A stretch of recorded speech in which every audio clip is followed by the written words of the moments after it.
Alright, we got the engine out of the box and we're uncovering it now. There she is. Woo! Alright, so far we have removed the alternator, we've removed the air conditioning compressor, then we lifted the motor up and we got the K-member or cross member out from underneath of it and got it unhooked from the motor mounts, and then we installed our new Prothane motor mounts onto the block. Now what we're working on is getting these BBK long tubes fitted up on there, and then I believe our next order of business will be working on the accessory drive powered by the air brackets. All right, so we were getting to fit the headers up there, and then we realized when we opened up this hardware from BBK, it's these studs that they sent us are the wrong size. The threads are coarse thread, so I don't know why they would do that. We're just gonna have to use the factory studs. No big deal. But after we got to looking, I think it's best if we pull the transmission and go ahead and get the T45 up underneath there. And so we're calling it a night since we got the pallet broke down and got this much done. So tomorrow on the agenda, we're going to try to get the MT82 off of the back, get the stock flywheel off, get the pilot bearing out, and then we're going to get our new Ford Performance high load pilot bearing in, our McLeod flywheel, McLeod clutch, and then we're going to get the new clutch fork, clutch pivot stud, and release bearing inside of that. We do have to clean up the spacer plate and paint it as well. So once we get the transmission on, then we'll get these headers up on there. And then I think we'll just have to get the oil cooler off and get that little adapter up in there. I'm still not sure how this oil cooler comes on and off. Looking at it, I think it's bolted up here, but get the oil cooler switched out, get the accessory bracket on it. So we're just getting into the heart of it. There's still a lot of work to do, but yeah, it's coming along just fine. It's gonna be a long day tomorrow, that's for sure, but I'm hoping that by the end of the day tomorrow we will have the transmission on it with the headers on it, and maybe even have the K-member bolted to it. That way we can just take all of this in one piece and roll it up underneath of the car and throw the K-member bolts down through the bottom and have the engine in. So yeah, we kind of were trying to get as much done as we could, so I didn't video every little step, but you know, getting these studs out, you do have to use the star bit on the end of the studs here. The motor mounts that were on it are pretty self-explanatory. We did use thread locker when we put the new motor mounts back on it, but yeah, we'll go ahead and call it a night. Get my car, my Cobra, pulled back in the garage here, get the light shut out and go get some shut-eye. Alright, so today we're going to try to get the MT82 off of the car and get the T45 onto the car. So I'm going to go ahead and paint the spacer plate. We're going to get the MT82 pulled off and get the pilot bearing changed, get the McLeod flywheel on there, and then we'll start working on getting the new clutch fork pivot stud and release bearing onto the T45. As you can see, I got the MT82 off, and then I went ahead and got the pressure plate off and the clutch. It looks okay, I guess. And then I went ahead and pulled all the flywheel bolts. I'm sure you know, but a little trick to get the flywheel bolts off. Just stick this over the dowel pin and then, you know, put a bolt back in for the transmission. It'll hold it still while you crank it. So I'm gonna go ahead and get this flywheel the rest of the way off, and then we're gonna get this pilot bearing actually looks like it's in great shape. You can see the yellow grease still on it, so I guess we're gonna go ahead and change it anyways because we already bought one. Flywheel looks okay. It's got some hot spots, but we'll go ahead and finish getting this off of here, and then we'll get all the new stuff on. As you can see, I'm working on getting the pilot bearing out. I always just do the old school bread and grease trick. As you can see, it's about 3/4 of the way out.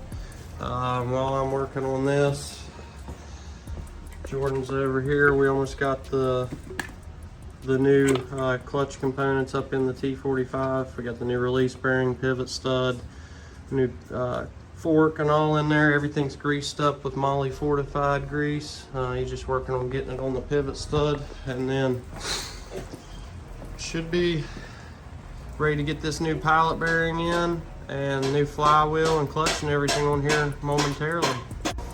All right, so I got the new pilot bearing in, and then I went ahead and threw the new McLeod Lightened steel flywheel up on there, and we did order Ford Performance Parts flywheel bolts. Now I'm working on cleaning up the McLeod pressure plate and our McLeod Super Street Pro clutch.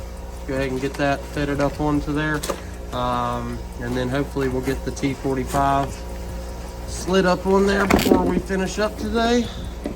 So yeah, everything's coming along nicely. All right, as you can see, we now have the clutch and pressure plate in place, everything torqued to spec. Now I'm about to get our bell housing spacer plate on there. We just primed it. He didn't want to paint it, so I'm gonna get this plate up on there, and then we're gonna slide the T45 up in place.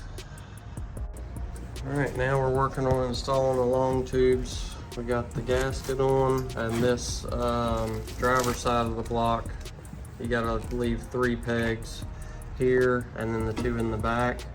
The ones that BBK sent do not fit, so we just kept the factory studs in here.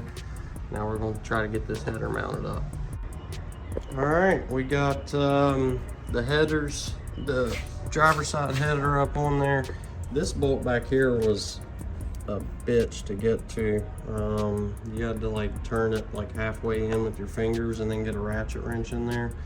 We still got to get the studs on, but we were just test fitting to make sure everything's gonna clear and line up. Everything looks good so far. This side, I am concerned about the starter, so I think we may get a miniature starter. I'm not sure yet, but with the regular 4.6 starter, it lines up just fine. So I think that's gonna be all that I'm gonna do today. We got a good bit done, so I'm gonna call it quits, and then we should, after we get the headers up on there, get a new starter on it, we should be ready to throw the K-Member up underneath of it and get it ready to go in the car. So we're moving right along. All right, so today I'm going to get a little bit done. I have about an hour or so. I'm going to do the power by the hour power steering pump bracket. Essentially, there's originally the alternator for the Coyote in this area, but essentially you'll take that off, and then there's 2 bolts here that you'll take out. In order to get this bolt out, you do actually have to remove this tensioner as well. So you'll get these 2 bolts out, and then you can get started getting the bracket mounted up on here. I'll go ahead and unpackage everything and show you how it goes together. All right, as you can see, I got the bracket on here. Pretty much slides right on there. Pretty easy to install. You just put 1 bolt in the top here, and then the bottom bolt slides all the way through to the back here and has a washer and a nut on it. Due to where it was at, I couldn't really get a socket on it, so I just got a crescent wrench on it. Getting it nice and snug. And that's it for the power steering bracket. That one was probably the easiest unless the oil or the AC compressor, AC compressor brackets are easier than this, just 2 bolts. So yeah. All right, I went ahead and got the supplied tensioner installed on the driver's side, and now I'm moving on to the AC brackets. It's the simplest of them all. There's just a bracket that goes here and a bracket that goes here. All it does is relocate those 3 holes very slightly, as you can see. So I'll go ahead and get this on here and I'll show you the finished product. All right, I got these brackets in place down here on the bottom for the AC, and I went ahead and moved to the alternator. As you can see, I cut these off here. I used a Sawzall to get like the bulk of it off, and then I'm gonna use a grinder to smooth it out. Highly suggest the Diablo blades. They just rip right through this stuff, make real nice smooth cuts. I'm gonna get this cleaned up and then we'll test fit this alternator bracket. Now I've got my 3 studs in the spot where the timing cover bolts were, and now I'm working on getting the bracket onto the alternator. The bracket goes like this, and then this spacer goes in this gap here, and this bolt actually screws into the slide nut that's on the actual alternator, and then the other bolt and nut go in this side. So I'm gonna get this tightened up and then we'll see if this thing's gonna fit. And that's pretty much it for the alternator bracket. I do have a little bit of trimming left to do, and the weird thing is, in none of the diagrams or videos I've seen, it always tells you to trim this edge right here, right where this lump is, and I did. I don't know if you can see it. There's plenty of clearance there, but up here, this little top piece is actually gonna hit, which is weird. I've watched every different video on doing this and nobody's had to grind into that, but my main clearance issue is this part right here hitting the pulley, so it's gonna have to be ground back a good bit, and then my accessory drive bracket kit will be done. So I ended up getting the oil cooler off of the car. As you can see, it requires a 14mm hex, so I went out and bought this hex socket set.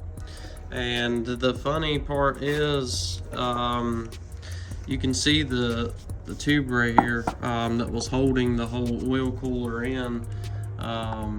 It, you know, goes up in there and then you turn it. Well, this was much longer, so long in fact that when I stuck this hex in there, the socket that the hex is connected to is too wide, so the hex wasn't grabbing, so I had to take my Sawzall and cut the end of this off, unfortunately.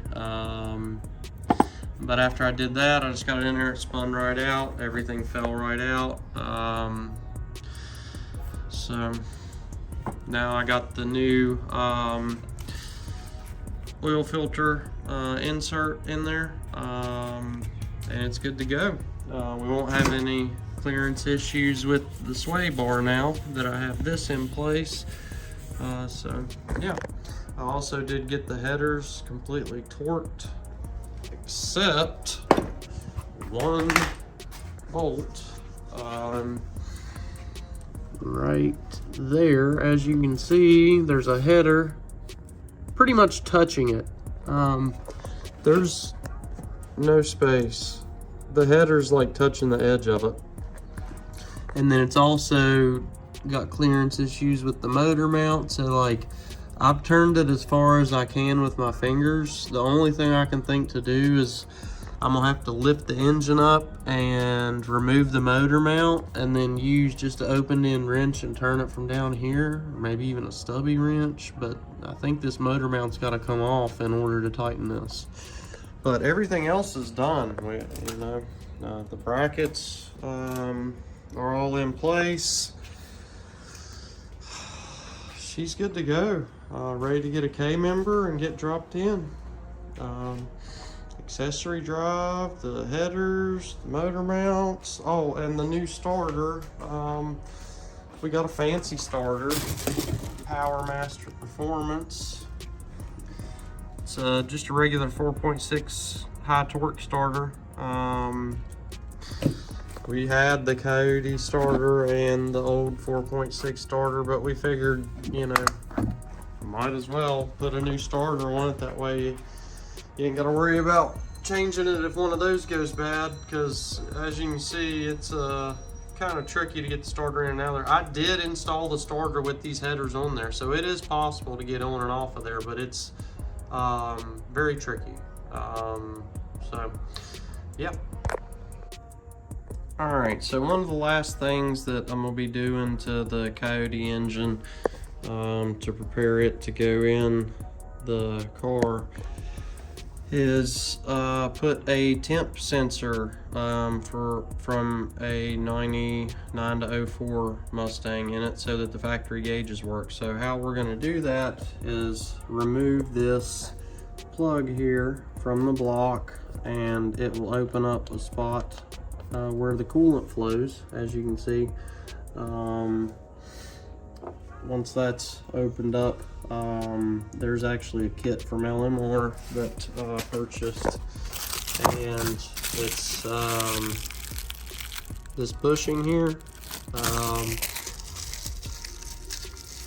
So I'll install the bushing and put some permanent thread locker on it, some red thread locker, and screw that down in there. And then of course the coolant sensor will spin right in there as well. So to remove the bung out of the car, out of the engine, you just need a 14mm hex and be ready for coolant to come out of there. Where I have it like this, I couldn't really get anything under there except a cup, so I just broke it loose and let it drip into the cup. I still made a mess, but yeah. So I'm gonna go ahead and get some red thread locker on this bushing, get it bolted up in there, and then I'll put the temp sensor in there, and then it'll be done. All right, so what I did was I took a 1 1/16 deep well socket and put it down over the bushing, and then I took another ratchet here.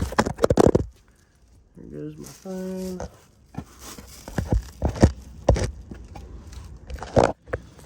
Took another ratchet here and put it over the entire sensor like so, and you get the idea. I cranked it down until it felt like I was going to break the daggone thing.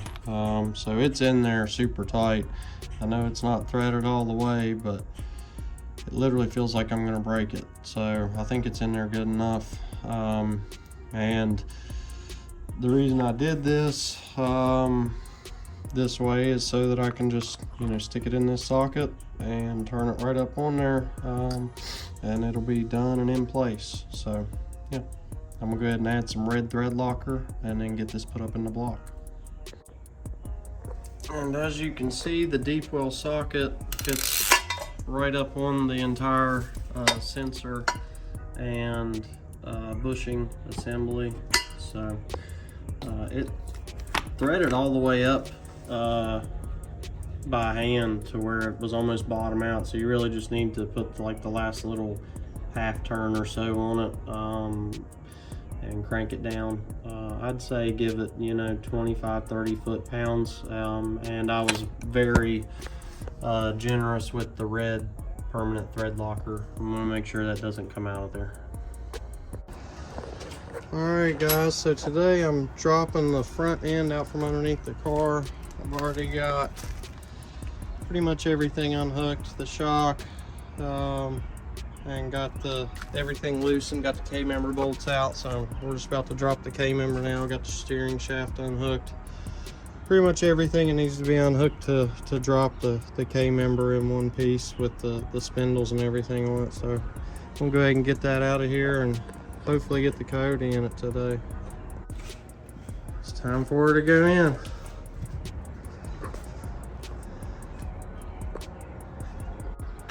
Man, it's been one of those days, let me tell you. But we finally got this Coyote down in there. We got the K-member bolts through. We fought for hours trying to get this thing to fit, and we finally got it to fit. As you can see, there's just barely any clearance for anything. So what I did was I started by dropping the shocks and the whole K-member in one piece. Dropped it all out of there, and then we bolted the UPR K-member up and started dropping the engine and transmission down through the top, and we were having severe clearance issues with the headers banging into the K-member. So